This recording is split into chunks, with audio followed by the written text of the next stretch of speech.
Oh baba. Kale tubaniriza ku mukutu gwa Kifashijide broadcast kwe tusinzirogezako kubanga tubawa ensonga ezenjawulo wamunogezako okubaweereza mu mbeera zonna ze tuba tusinzidde okubanga tubaweereza tweyama okuba nga tuba tusaako obubaka obwenjawulo obubagasa obubagattako oboolyawo n'obwongera okubanga busomesa ku mbeera ezenjawulo twabagamba tuwangalira ku ggwanga ery'omubisi mu ggwanga erijjudde opportunity eggwanga erifuula kapere nelimufuula the king of Bungereza. Lwaki njogera bwentyo ndiri kujja ku point A nali kuteeka ku B nagwa sciences sasoma science sakola biki otuuka mu America n'ofuuka omusawo tebiriiko ebyo mbusima yogenze ku university ate wayita simanya sciences simanya tolina mu physics tolina mu chemics tosobola kukola points wezi tolina kukola kino bro. You can be whatever you want to be. It's called the land of opportunity. As long as you step yourself on the land of opportunity. Yeah. You get the opportunity of going back to school. No so much on natural. But if you're ready to take that opportunity. Amazima. So, lwaki tubagamba watu wana babu zako.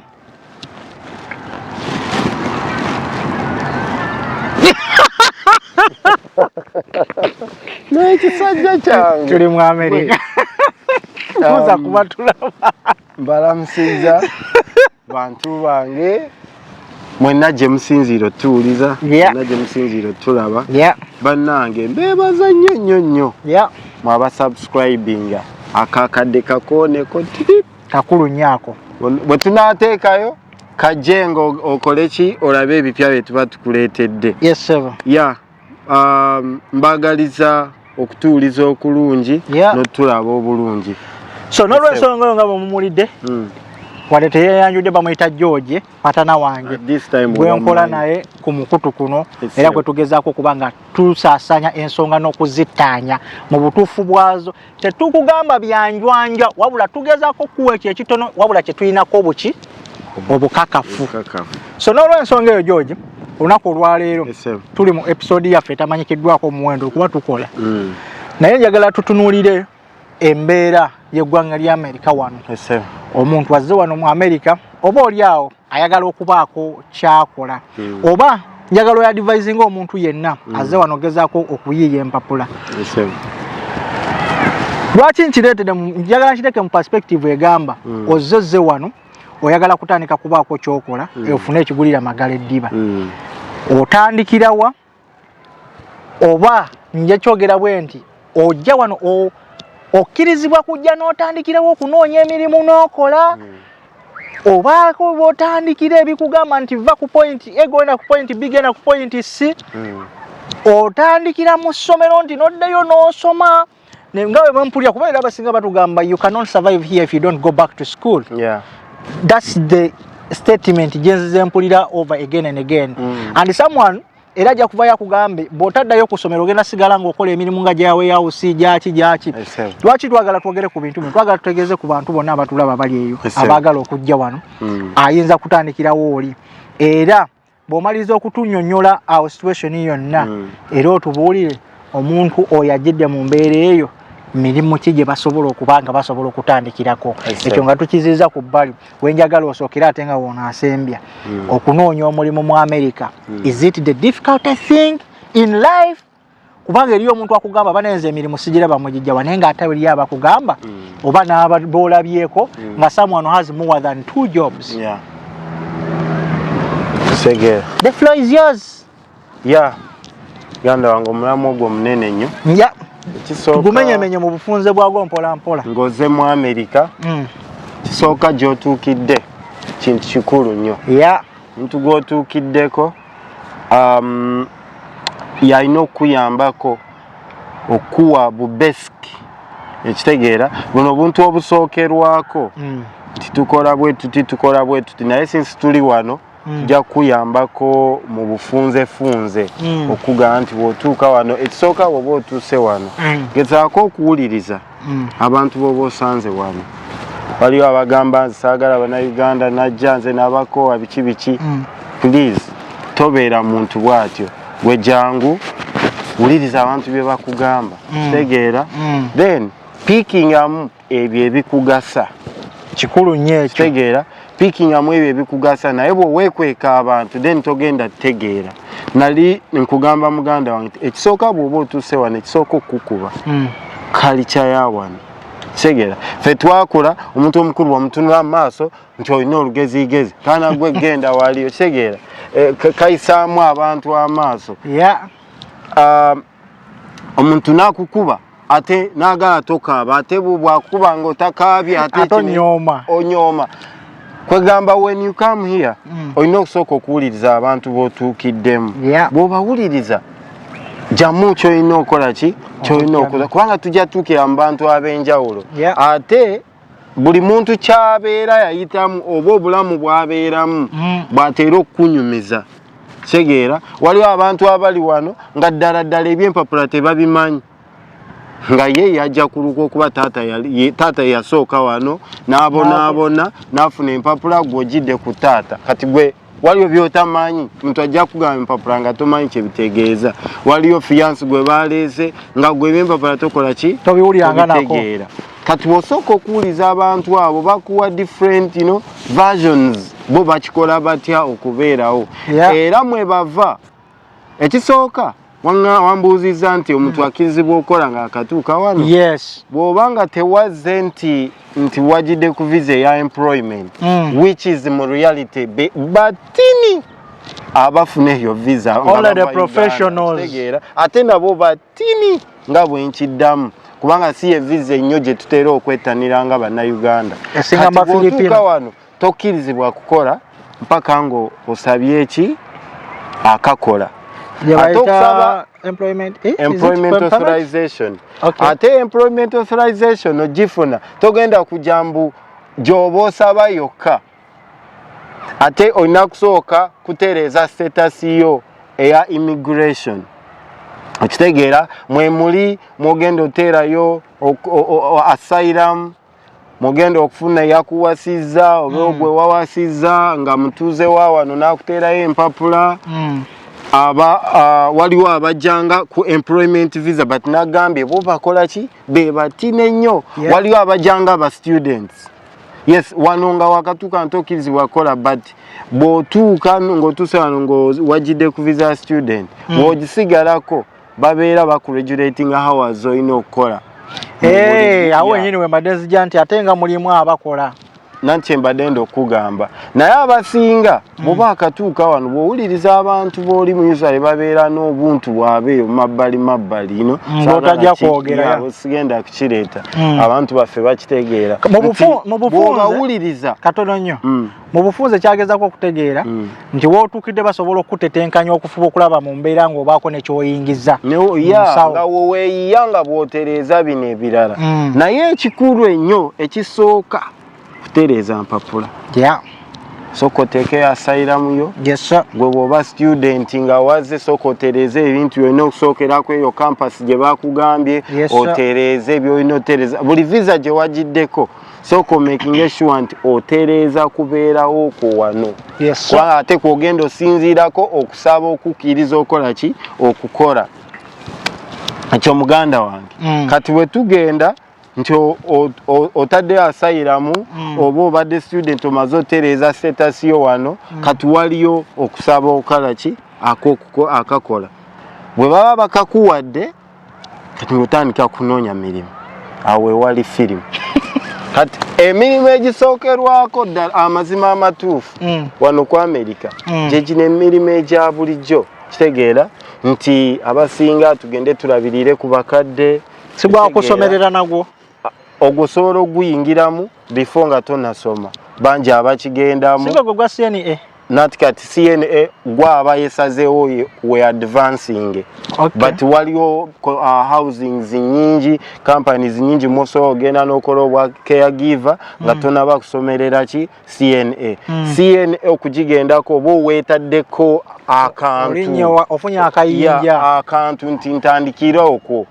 ate wokola CNA sometimes ki opening up your chances nti waliwo ba CNA abakolera mu malwaliro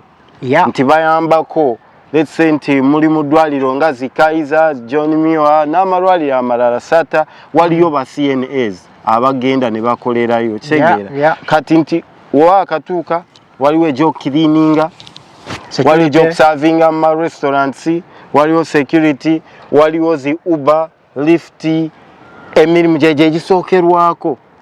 naye because oba wajja kukola tusobola kusigala mirimu egyo nti ogenda malako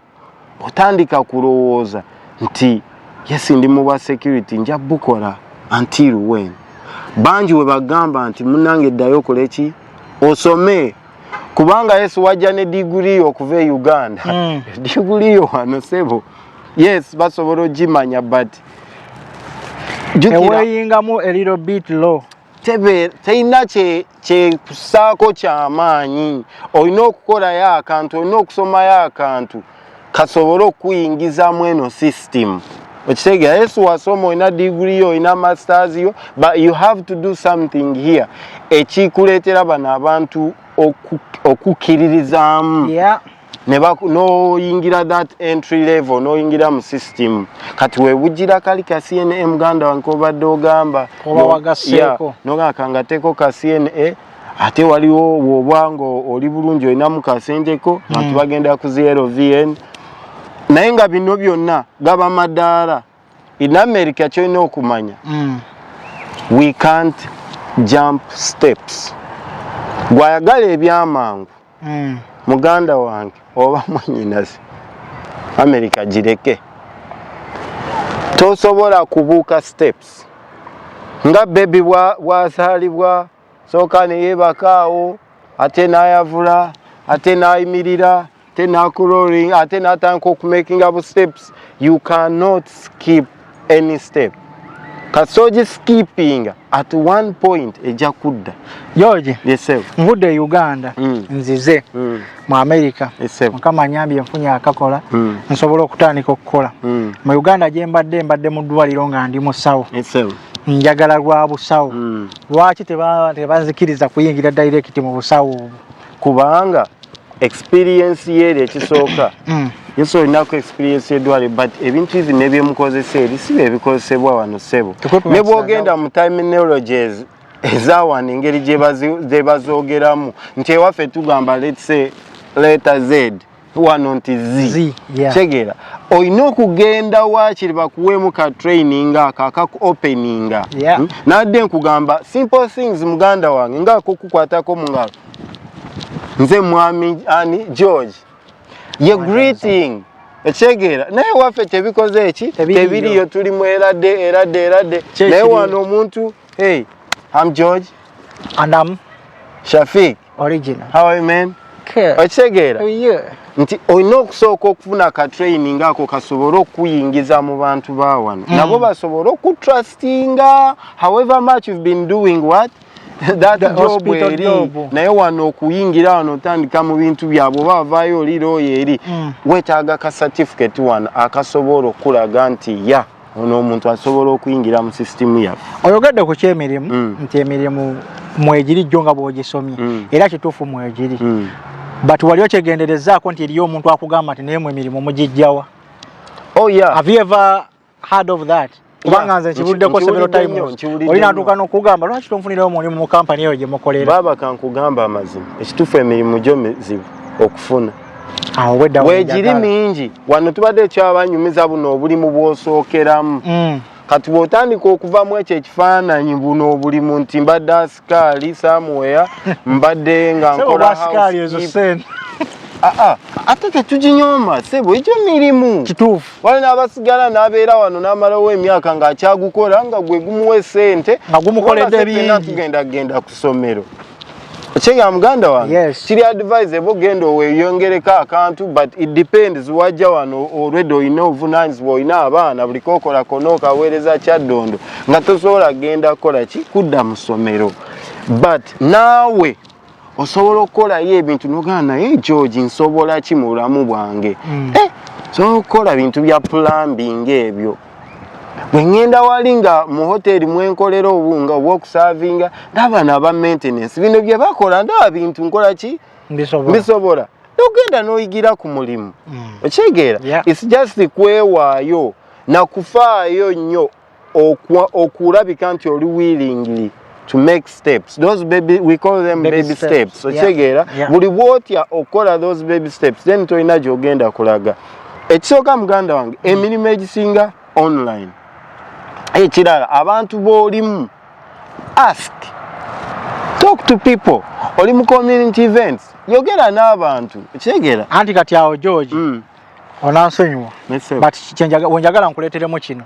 Most of the time batugamba mu America wootuukidde wakola kinene nnyo oba waditamininga kinene nnyo ku kiki ogenda okuba wano mu America. Ekyo kituufu. Okitegeera. Nzize ngudde mu bantu b'empangaliramu bakola bwa security.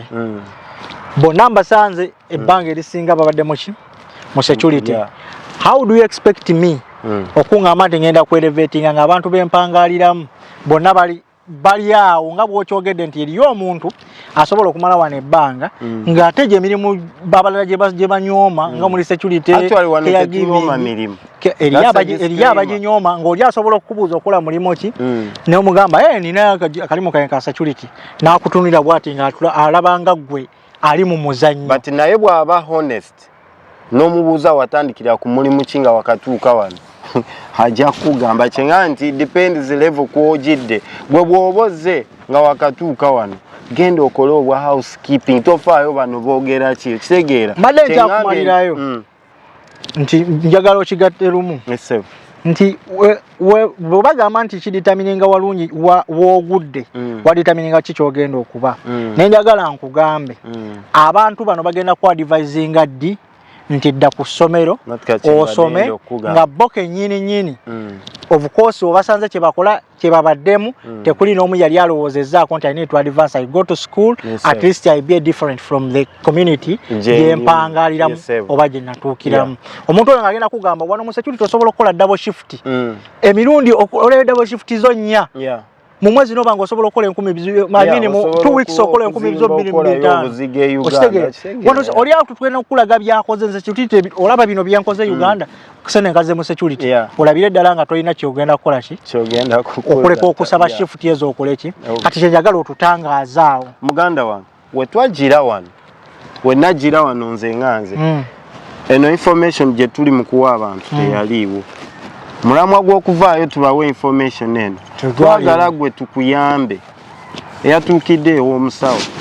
yatuukidde mu family nga yo eri mu byabusawo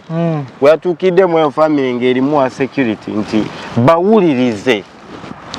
nakyogedde dda bawulirize but gwenga omuntu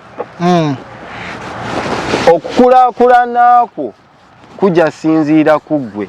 lowooza nnyo gamba nti yadde bano bali mu security naye waliwo ekisinga okitegeera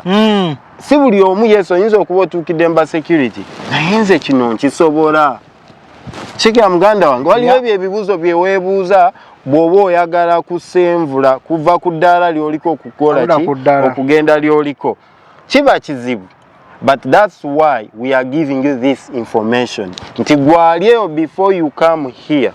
Oba gwe yakatuuka wano ng'otuwulira. Bw'oba olyeyo nga bakugamba tumanya ebyaherese wano byebikola ennyo. No, sebo osobola okusoma n'ofuuka doctor, osobola okusoma n'ofuuka engineer, osobola okusoma n'ofuuka kyonna ky'oli. So ogenda n'okolayo ka course n'oba plumber, n'obeera electrician. No, kwegamba you can be whoever you want to be. Ekikulu gwenga omuntu wuliriza but actions gwino salawo actions gyokola ki gyotakinga ate gwoli wa mukisa nti ffe tukuwadde information ffe gyetakola ki gyetafuna famu twajja nekyeyo mind tuze kuba kyeyo tomanyi kigenda nasangayo okitegedde. That was my mind. My mindset was nzize kuchapa nzire account ne ka capital myaka 5 ndowooza nzirayo ofunye capital naye ekyembi nti n'okutuukawo okukyusa status yo kebe ekulaga nti olina kusigala wano nekukwata kati naye ate ekyo tekikulemesa ate kusigala ng'okola bino ebyokola. Yes, wuliriza abantu abo bye bakugamba but at the end of the day noonyaamu ekikugasa gwe nga gwe ate abamu babinyiigiramu kubanga oluusi akulaba nti oyinza okumuvinga maybe okumusingako kubanga ekyo kya buntu. Awe mbadde nzija njagala kukubuuzaawo kibuuzo nti do you think bano abantu bano ng'okujja ne proposal yo oli mukwano gwange ntuukidde wuwo oba tuwangalira oba tukola ku mulimu gumu nenjija nenkugamba George nno nkuŋŋaanyizaawo obusente bwange ndina enkumi zange meka? 5. Mbadde njagala genda kusoma koosi y'amasannyalaze mbadde njagala genda kusoma koosi ya plumbing. Kino nali nkirabyeko. I won't say and I won't mention. I've ever told someone, me myself, bwe yeraba ayinza okwejjukira nali mugambyeko nalina koosi gye nali njagala okukola okusoma. Omanyi ndi mulungi mu kwebuuza but nze I do make my own decision. Nsobola okujja ne mbuuza George nampa ku magezi but I always sit alone nenfumitiza ku magezi George yampadde nengattagatta neneekolera okwesalirawo. Bwe nagamba omusajja omu nemuwa byonna byonna neneemalayo nemugamba I want to go back to school. I do this and this kyempulira kyenjagala because nina amagezi mu kino. Wallahi nga sikulimba, this is a true story. Yangamba waba Uganda mwabaaki kati oli mukola sente era ofuna sente and you think of going back to school osome. Naye mubuuze nambuuza bwe tugenda ku ssomero tusoma kukola ki? Ne mugamba tusoma osobola okufuna omulimu ogusobola okukuwa obulungi sente. Nambuuza essaawa zino okola ki? Ne mugamba nkola but I think kyenkola mpulira tekikola ki? Tekimmala. Ate advice enfunyeeko bangamba to get something you want olina okubaako level gy'ovaako otuukeko naye level eyo gituukako otya ng'olina something ekikweyimirira nga bw'ogenda ewa George what proof do you have nti osobola okukola ekintu kino yo kwesiga okuwa ki omulimu. Ebimu ku bye nali sivinga zeezo bwe natula wansi neneebuulirira nga nze of course nze nali nsomyeko mu Dubai nina certificate zange ezali zisoba mu meka mu 2 ku mulimu gwenkola ogwa production roasting. Nembirowooza I presented my certificate gye nakola mu Dubai ku mulimu. Nakola interview egi twali abantu abaali basoba mu 10 and the Americans ababeera wano. I swear to God I was the only person who was selected. Okitegeera lwaki nakozesa knowledge yange gye nasoma mu Dubai nenkwata theory nemuteeka kuba nali nokikola kuba gwe mulimu nakola nga sinavaayo okujja wano ne executing nga kyemmanyi to my ability nembanyunya n'obusobozi bwange. Nali nakavuga emmotoka nvuddeyo for 30 minutes I swear to God receiving a call. Ate n'ekirala kati lwaki mbadde nkugamba ekyo nti wenjagala otuddizeewo wali otunnyonnyole golooza abantu bano do you think omuntu George gwogenda okunnyonnyola kyoyagala okubanga ne George omusanze avuga Uber golooza George yagenda okulagira nti kaifa shiddayo okole ekyoteekeddwa okukola ddayo okole kino. Omuntu ajja kubuulira nze mu butuufu wakyo omuntu yandikubuulidde ekyo kyamanyi aye mostly bakubuulira ekyo kye bamanyi. Bw'osanga omuntu ali mu security tugikozesanga ekyokulabirako oba mu Uber byagenda okugamba biba bikola ki bikwatagana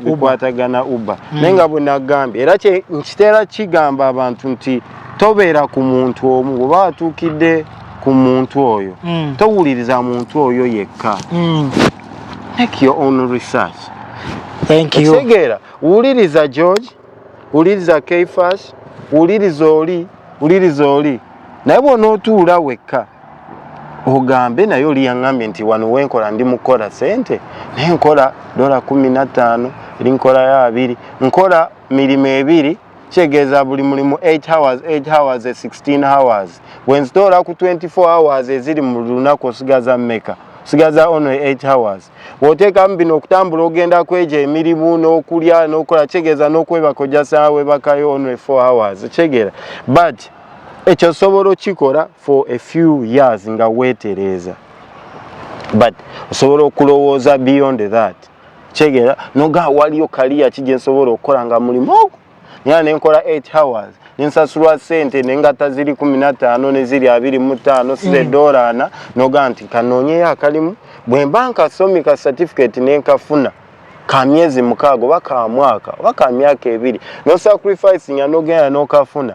then mu kifo ky'okuyiriba buli lunaku onukola mirimu egi 2 not 16 hours wa can sacrificing eno nfune certificate bwe n'abangi funye nsobola okugenda nkoleyo ne 8 hours nsobola okufuna sente ze nandifunye mu 16 hours eno oba wasoma oba weteekako ka certificate ebanga sacrifice but in a long run kiba kikuyamba eri obutamenyeka kuba kati gwe imagine okola 16 hours a day 5 days a week oba 6 days abamu bakusobola n'okukola 7 days kati omuntu olina family olina abaana olina omukazi gwe ngamba how are you going to navigate that situation bw'onootuuka mu mbeera etasobola bikola ebyo ng'olina okwekutulamu okulabirira abaana nakinaki onoosobola okumalako n'embeera eyo muganda wange gamba gwakufuna eno information whether obadde omaze wano akaseera whether wakajja whether gwoteekateeka kujja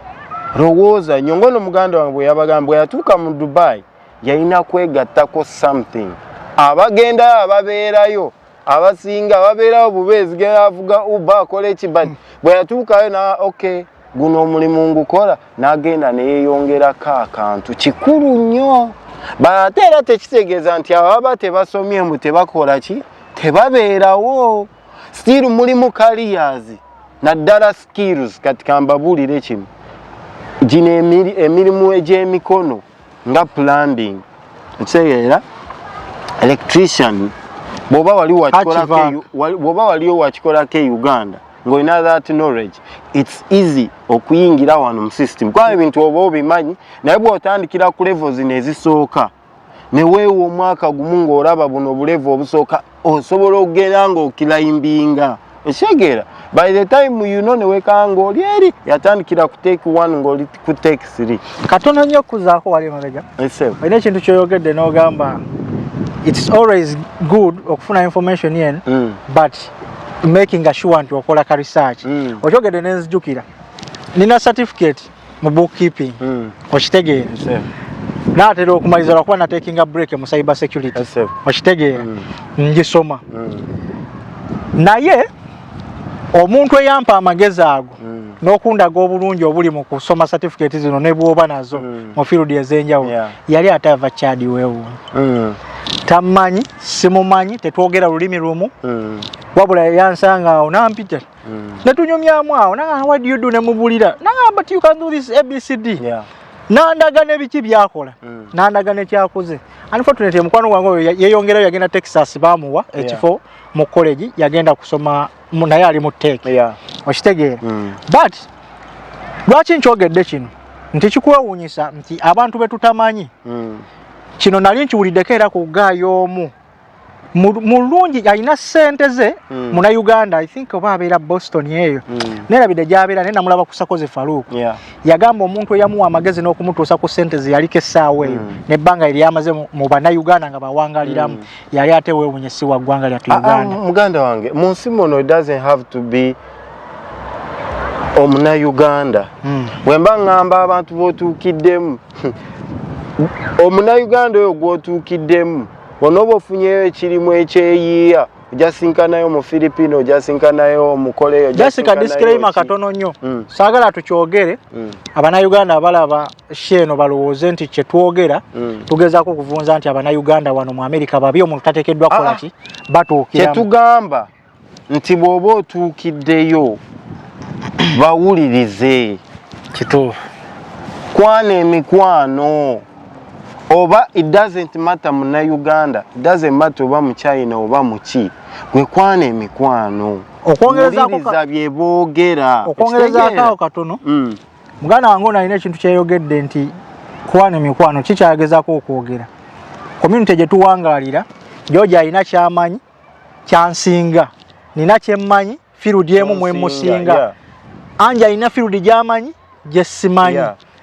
Asha alina field gy'amanyi jesimanyi singa okombayininga abantu bana abasatu abana osobola obbakuŋŋanya mu information esobola okuliidinga to one n'ogenda gwe n'olaba nti bino ebintu bye baŋŋambye kiriwo ekisobola okunkolera nze ng'omuntu kyekiri kye tugambye nti gwe wuliriza information nti nkugambye abantu b'otuukiddemu bamatalinga kyogenda obeera but at the end of the day obulamu bwo buli mu mikono gyo kiri ku gwe okuba omuntu omutuufu oba okuyitiramu kubanga waliwo n'abaana nga bwe twala muganda wange abagira ku bafuna empapula ku banyaabwe tebabonyaabonye nga abalala kati ng'embeera ki ng'embeera era yeeyo eno information eyamba buli omu nti gwe wuliriza abantu wuliriza bye boogera sengejjamu ebyo ebikukolera ne bino bye twogera gwe woba otulaba ng'otuwuliza jjamu ekyo ekikugasa ekitakugasa gwe kola ki kireke kubanga kisobola okugasa omulala gwe wulirizamu ekikugasa otambule ensi bwetyo muganda wange tolina bw'osobola kwewala muntu abantu oba mugandawo oba oli si mugandawo making sure awuliriza then genda mabbali sengejja by'owuliriza ogyemu ki ekituufu naye kikulu nnyo ekyotuuka wano n'otandikira ku buno obulimu obusooka naye n'olowooza ne kwekolako omulimu okuwula nti we advancinga then okunoonya emirimu mizibimuko but si mizibu nnyo you can still find what find a job so long as emirimu egisookerwako nga bwe ŋŋambe kasi otandika buno obulimu obusookerwako bukuwa wawodda it's a baby step nga wachoga mwoyigira kubuuza abantu njogera ntya n'abantu nekwata ntya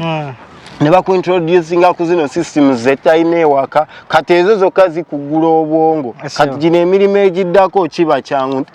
tinyina okukola ka resume nembeera nako nti wemba kati ndi housekeeper resume ate tefaanana na yawa security tefaanana na shopkeeper tefaanana na kiri but wotandikira akalimu konna kotandikira konayo ku mirimu gye tubeera tuwuliriza emikwano n'opiikinga kyono kyagambye nti abantu abamugambye ebintu okufuna obucertificate it doesn't matter oba munauganda oba so long as omuntu alina kyakugambye nekigira ne wabaawo kyofunamu segera muganda wange awo nyini weyagala twongere tulambululemuko ku bigere abantu bazze wano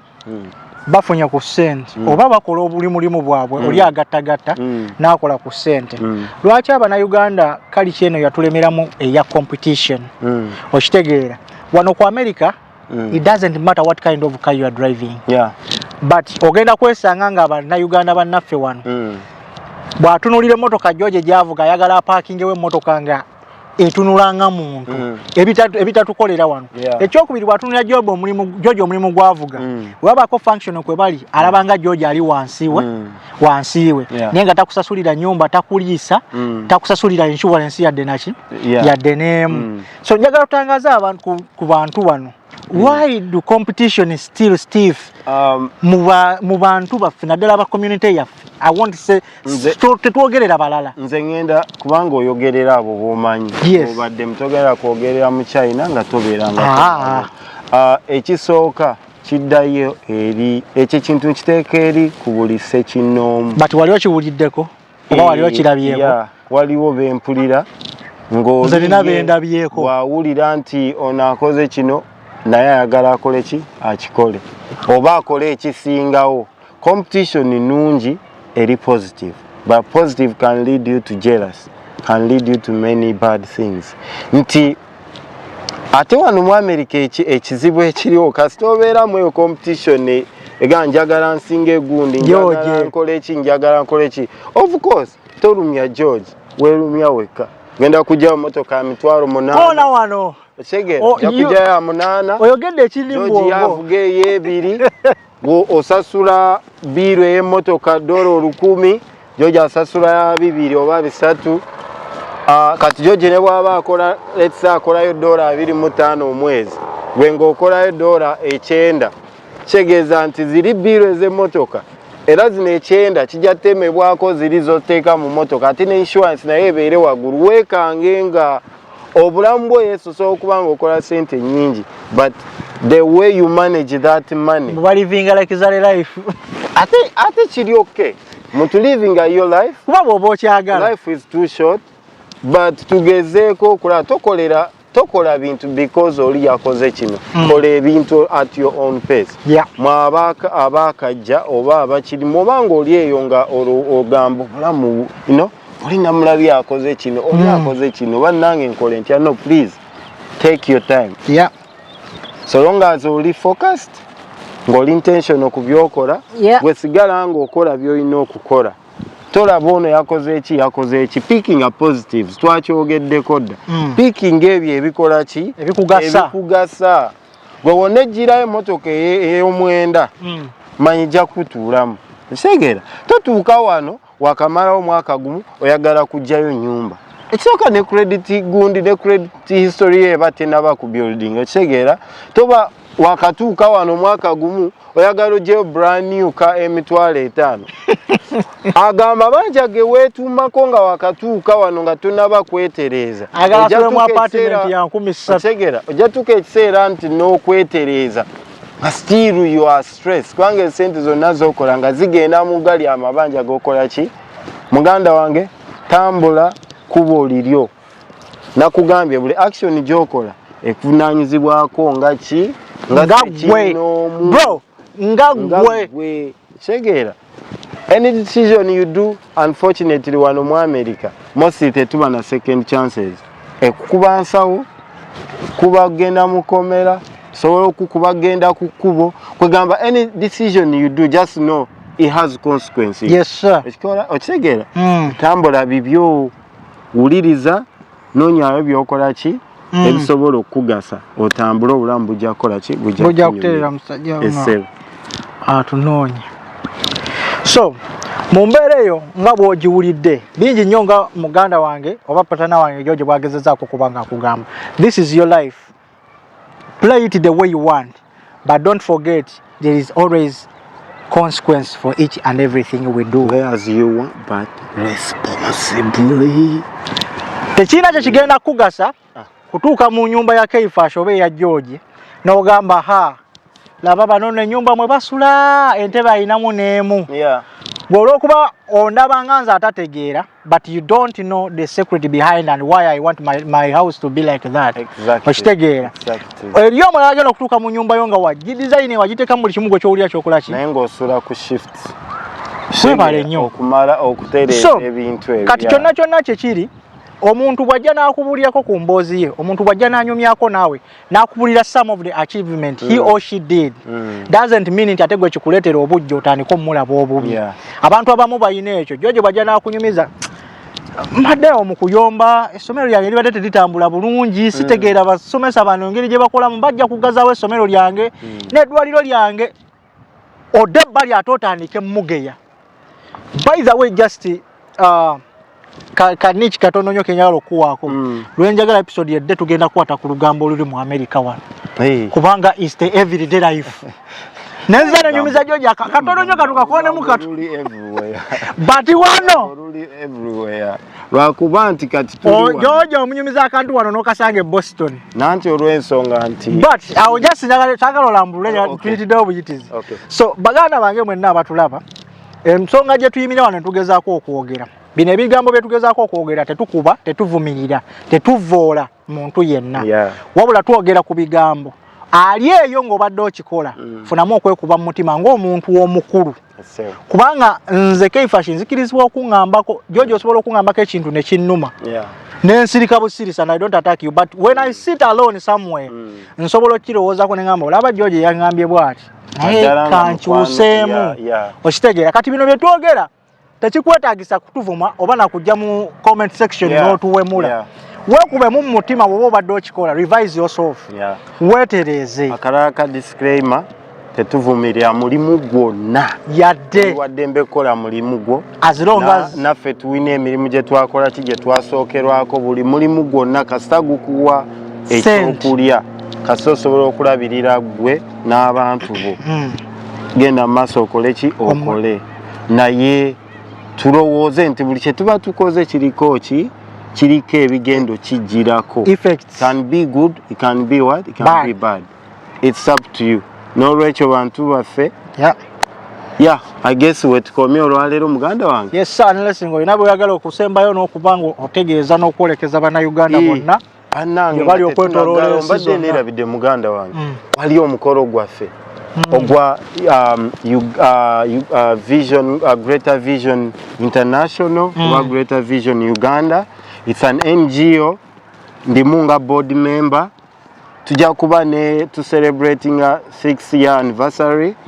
a Concord.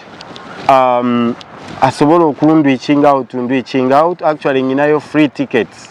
Okay. Gwandaba inboxing abo boli wano mu America ngo yagala okujja ticket ya $75. Okay. $75 ezo tukwatako nitukufunirako ekyokulya wogenda otuula netukulaga biki bye tukoze emyaka omukaaga eyo okulabirira abaana eyo organization yakulabirira abaana abateesobolerako ddala baba kyakulya kyakunywa essomero bintu bwe bityo akakasente ke tuba tufisiza ku eyo ticket ebanga fundraising ke tusindika muki nekagenda kayambako ku mirimu kuyamba ku baana abo n'olwekyo mbakoola mujje mukoleki supporting agwayagala free tickets in my name jangu otwegatteko tomanya olabe ebyo ebirungi byetukola betukolera abo abantu betutamanyi na kumanya segera kwanza sirina gwe manyi muntu ono omwana wa gundi oba wa gundi mujje bannange kijja kubaawo Concord osobola okundwichinga out abamanyi Angie musobola omundwichinga out abamanyi Susan musobola omundwichinga out mujje tunyumirwe mujje tusharinge tubalage ebirungi betukolera ensi yaffe Uganda. So nolwe bigambo ebyo mugezeeko okubanga mutuukiriza kintu kiba kitono nnyo naye ate oba oliawo tomanya gw'okyusiriza bulamu. Tubaagala nnyo mwenna abeekumira ku mukutu guno just tubasaba ekintu kimu subscribe like and comment ate gezaako okulaba vidiyo eno ogimaleyo oleme kujajingira ku statement emu gy'owulidde ate nga togiwuliriza nakuwulira wagyekomekerera naye siba kwako. Yes. So kati tuba tukusaba ogezeeko okugiwuliriza for a long time egweyo ate naffe kiba tutuyambako naddala ku side eza watch hour naawe agiwadde kalike ekigiyambako vidiyo eno okutambula okweyongerako buli wenyiga kalike button kiba kitegeeza oba ogiwadde mileage okweyongerayo gyeriteekeddwa okuba nga yeeyongerayo ku muntu oyo oba oliawo agenda omugasa. Abali mu America mwenna tubatumira nnyo Ugandan community in America mwenna tubaagala nnyo wherever you are ye musangibwa mu states 50 tubaagala nnyo era tubongera okubatumirako wabula ntulekawo disclaimer nti ebigambo byetwogera si bye byenkomeredde ate oba oliawo biyinza okuba nga tebirina gwe bivumirira wabula ogezako abasinga okutegeera ennyo twogera ebyo bye tulowooza nti bisobola okugira kye bikugattako. Bwe tuba tuseredde mu lulimi awo tubeegayirira nti munaaba munaatusonyiwa tukkirizibwa okugambibwako next time tuba tujja kukyusa tetugala kuba tusukawo wano till next time stay blessed we love you so much Kaifa Studio Broadcast we sign out.